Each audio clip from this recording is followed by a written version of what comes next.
Вот и в Horror Mascot. Короче, если хоррор-маскоты были...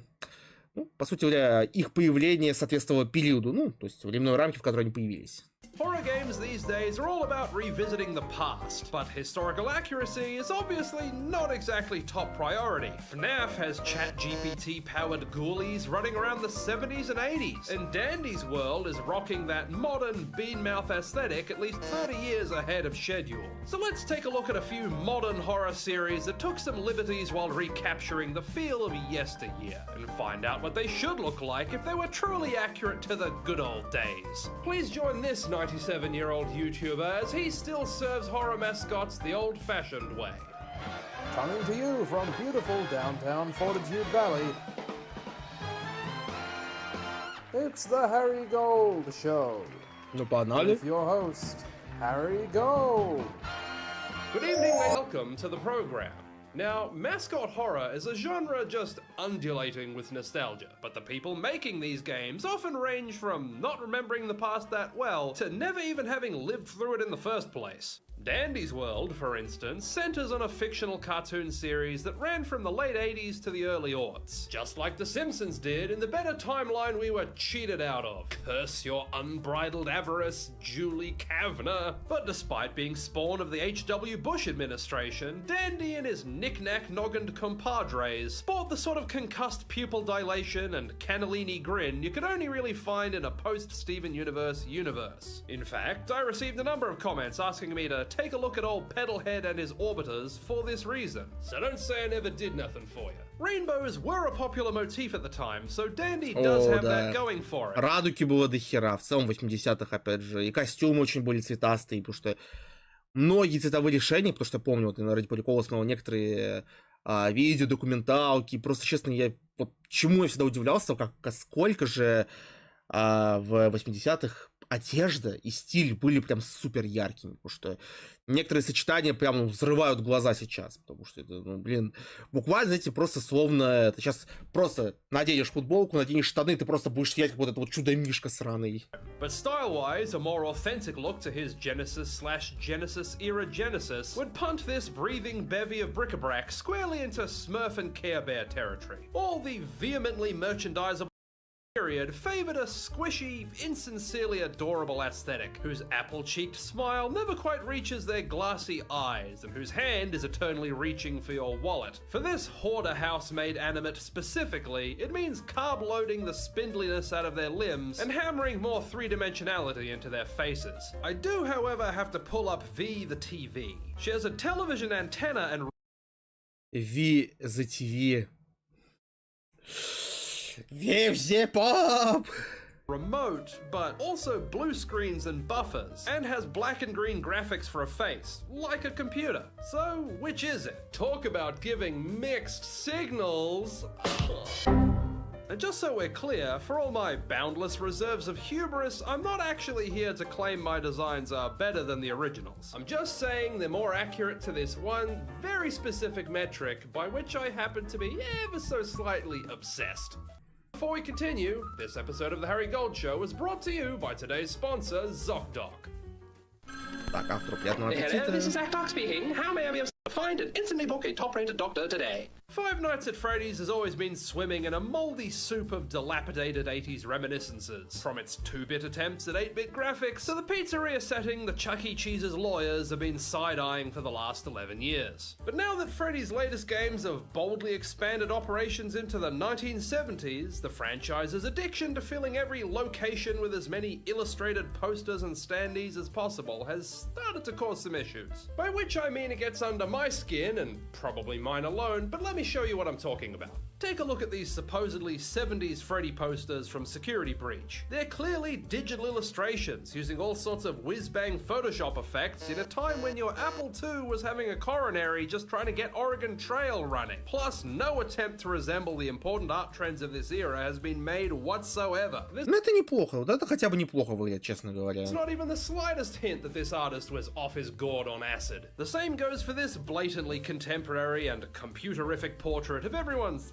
third favorite animatronic bear. I'm guessing no one making this game was alive in this decade, and it shows. They didn't even try to evoke the kind of Ну, кстати, получше реально выглядит в стиле 80-х. Post-Scooby-Doo cartoon art styles you might have seen at the time, nor the physical mediums it would have been made with. See, that's... Опять же, понятно, что у иллюстраторов мог быть свой уникальный стиль, он мог быть похож на оригинальный вариант.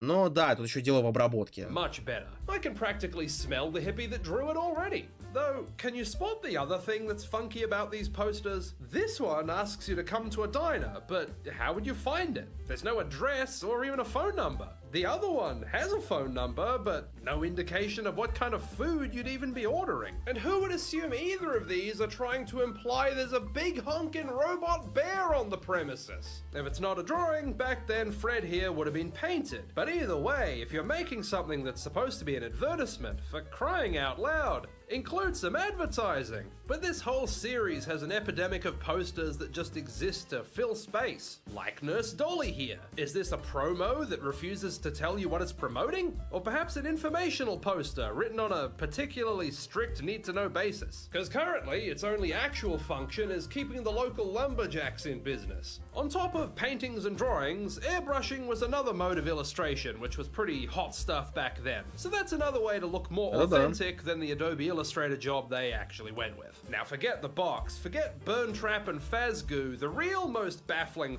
Я вообще не знаю, есть ли смысл тебе называть его Бернтрапом, потому что, по сути, это же теперь мимик. Есть ли вообще его смысл оставлять ему эту кличку? Я хрен знает. Thing in FNAF is this poster. Swing Bee is the mascot for some honey brand in universe. Why would a company completely seriously manufacture and hang up grade school level motivational posters with someone else's hideous corporate mascot in it? Walk into any random business and I guarantee you will not see one instance of the Geico Gecko hanging in there, let alone dozens of copies all over the office. Now, time-traveling ball pits I can believe, but this is just implausible. The Bendy series features a spate of 1930s cartoon characters brought to life, and the only thing more garbled than the lore explaining why is the state of this franchise action. We've got a protag from the 70s who's dressed like the 50s but draws like the 30s, and a bad guy that's supposed to be this big twist reveal even though they gave him the character design of a bootleg Bond villain. Plus, the central conceit itself is wildly inconsistent. Some cartoons become distorted demons when they come to life, while others are re-spliced and zombified. But they can also just be completely normal, or even turned human somehow? Just because. So it should come as no surprise. Как нужно дизайнеру? Вот нужно превратить, не нужно идти that нахер. Bendy himself ain't perfect. According to the plot, he's a cartoon devil created in 1929 by Joey Drew Studios. But this is very much a postmodern mishmash of vague old-timey cartoon stereotypes and misunderstandings. For example, these huge vacuous Pac-Man eyes and Widow's Peak hairline are clearly harkening back to the likes of Steamboat Willie and Felix the Cat, but they didn't actually have dots for eyes. The negative space was eyeball, not skin. Plus, on top of the Rayman neck and apparently inescapable CalArt smile, I can't find a single example from this period of human-adjacent cartoon characters with an AWOL nose. So even that is too hip and cutting-edge a design trend. A truly authentic look for this croissant. Ну, кстати говоря, без рофла, а с носиком-то и вот такими глазами он выглядит прикольно. Вот без рофла Бенди, по-моему, это прикольно смотрится. Headed Ink Goblin would take all that into account, but we're just getting started. The games imply his design didn't change at all in half a century, but every real cartoon character from this period had their face rearranged more often than Mr. Potato Head doing a Michael Jackson impression. Grim Adventures of Billy and Bendy here should find himself morphing quite a bit, making the jump to color as he wades through the 30s and into the 40s, before the studio finally goes under in 48, as per the story. 1933 also saw the introduction of Alice Angel at Joey Drew Studios, another important figure in the Bendy games, though it did not introduce a reason for having devil horns but no wings. That's not even an angel in cartoon rules. This broad just croaked. I'm already not buying the also combined with flaccid noodle arms and bloated cartoon gloves is just not how it was done. The actual chic way to draw a cartoon girl in the age of Herbert Hoover is most famously exemplified by Betty Boop, but this aesthetic was popping off throughout the decade. Large cherubic head with big wide Идеально. Вот это прям, вот это красиво. Без роди красиво. Прям, знаете, хоть на плакат вешай. Set eyes, as little chin as can be gotten away with, and absolutely no neck to speak of. Boop's career did not survive the 30s, however, her last cartoon premiering in 39, and neither did her fashion sense. Come the 1940s, a new way to draw pretty cartoon girls was in vogue, so our girl Alice is due for some light refurbishment. And that's what Воу-воу-воу, вот это зашибись. Вот это прям... Это вообще просто на футболку клей, вообще шикарная. Devil and Alice Angel should really look like. Is what I would have said if there wasn't one teensy little issue that destines everything I just made for the dump. Which is, do we really think that having cartoon Satan as your hero with an angel of God as his maybe love interest is going to fly in 1929? There were Christians lobbying against Pokemon and Harry Potter for being too demonic 70 years later. Heck, one school banned K-pop Demon Hunters for the same reason this year. Now, if you think a cartoon series starring lovable Lucifer is going to go by without causing a moral panic a whole century ago, brother, I've got some bridge-themed NFTs you might like to invest in. But Joey Drew Studios aren't about to give up on their most popular character and primary cash cow, so to stifle this public outcry, he is retooled.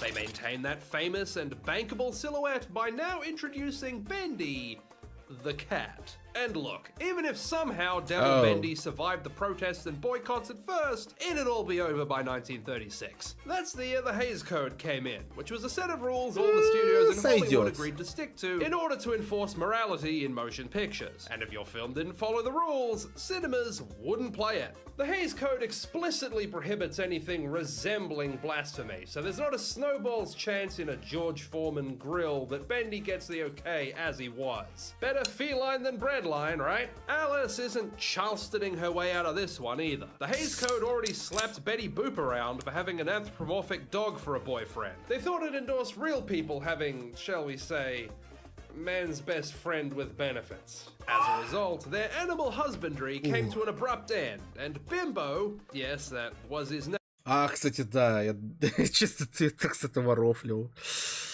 Ой, серьезно. Was booted right out of the series, even though he was created first. Mix all that with the blasphemy issue, and Alice definitely gets the Moggy makeover as well. Though whether they'd take a more radical Minnie Mouse style approach, or merely slop on a thin veneer of cat-flavored paint, could really... Ну, Том и Джерри за таким точно побежит. Вот такой красоты он точно понесет. Господи, вспоминаю ту самую серию, блин, где он за кошечкой постоянно гнался, и в итоге его постоянно опережал богатый кот. Господи, какой же это пипец был, когда ты сидишь, смотришь концовку серии, а там Том вместе с Джерри, вот, которого Джерри тоже через писюн прокинули тем, что оказалась более богатая мышь, которая увела его девушку. И в итоге они оба ждут поезда. Но не потому, что они же сидят на станции, они сидят на путях. Я не могу, эта серия, когда первый раз посмотрел, меня прям, ну, я охренел. Что-то прям вот без роди я мелким просто охренел. Go either way. Oh, yeah, there's also Boris, Bendy's sidekick, who's definitely not just a reskin of Goofy. His original design gets a pass from me, that's basically close enough as is, and he'd roll pretty comfortably Нормально. into the following decades as well. Нормалюк. And now we return to the most popular place in mascot horror. The last 3 years of the 80s. The third chapter in the Poppy Playtime series introduced the Smiling Friends, Smiling Critters, a line of animal plush toys from 1989 who, and you'll never believe this from an indie horror game, come to life and try to kill you. The game also contains this in-universe Saturday morning cartoon featuring these toys, which aired in the same year.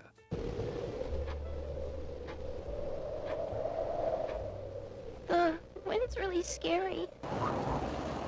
I can't sleep. Hey, we'll be okay, guys. I promise. All winds blow away. Eventually.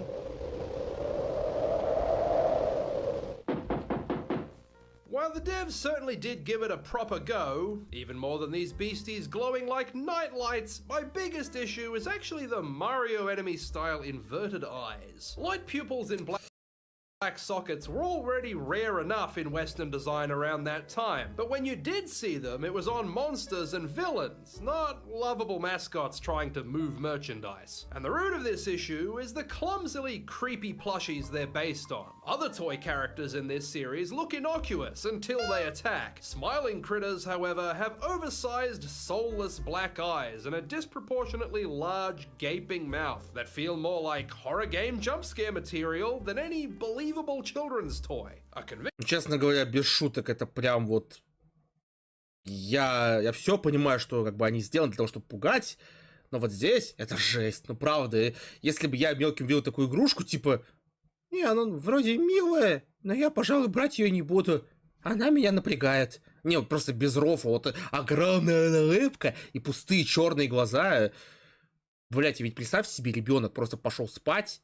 Прикиньте, там, например, я не знаю, у него эта игрушка лежит. И вот эта вот гребаная игрушка ночью просто вот... Вот, не знаю, там сидит на стуле, на кресле. Ребенок открывает глаза, там, ну, плохо спится ночью. И он видит вот это, блядь. Convincing plush needs smaller eyes and a more proportionate mouth, preferably with something like a tongue to break up the negative space and stave off any unnecessary childhood trauma. Now, once I've cleaned up the backgrounds and made them look physical rather than digital, I can rework our new cell-style animal chums with era-accurate beady eyes, as per our revised toy. My pal Test Macaroni even did me the service of recording it onto a real VHS tape. So here's my best attempt at making something properly period accurate.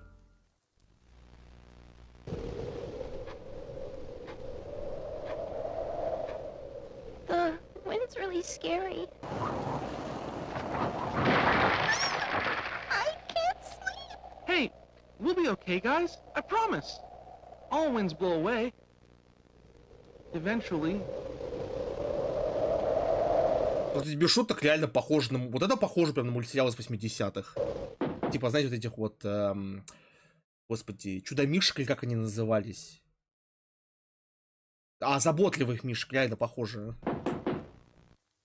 Well, gang, that's all the art style hair splitting I have time for today. Let me know if you'd like to see more, or if there are any other indie horror games that you think deserve a closer look. Maybe we can even find one that doesn't end in D next time. Not Fred D, not Dan D, not Ben D, not Pop D.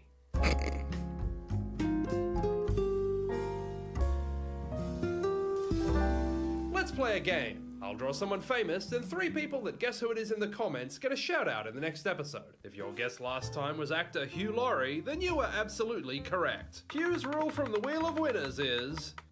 the first 3 correct guesses with an anime profile picture. It was all over when Ole Chech turned up and seized first place. Ultimate Fun Billy was the penultimate Fun Billy, easily taking second. And Ted Veres had the subject has a mouth so permanently prone to downturn, it is often momentarily mistaken for the economy of Greece. Their cheeks are quite hollow, just as all the conspiracy theories claimed. And this person has the kind of ocular heft that would turn an owl's head. Even more than usual. Now who could this be? Вот уж я без понятия, кто это. Не, ну само видео прикольно. То, что автор не просто придирался, еще и сам либо вместе со своими друзьями перерисовывал это все в достаточно хорошем стиле. Тут уважуху. Прям реально видно старание. То есть, как говорится, покритиковать это, конечно, понятно. А здоровая критика это всегда хорошо. Но то, что человек еще и вложил столько творческого весь ролик, ну это прям уважуха. Прям очень хорошо сделано.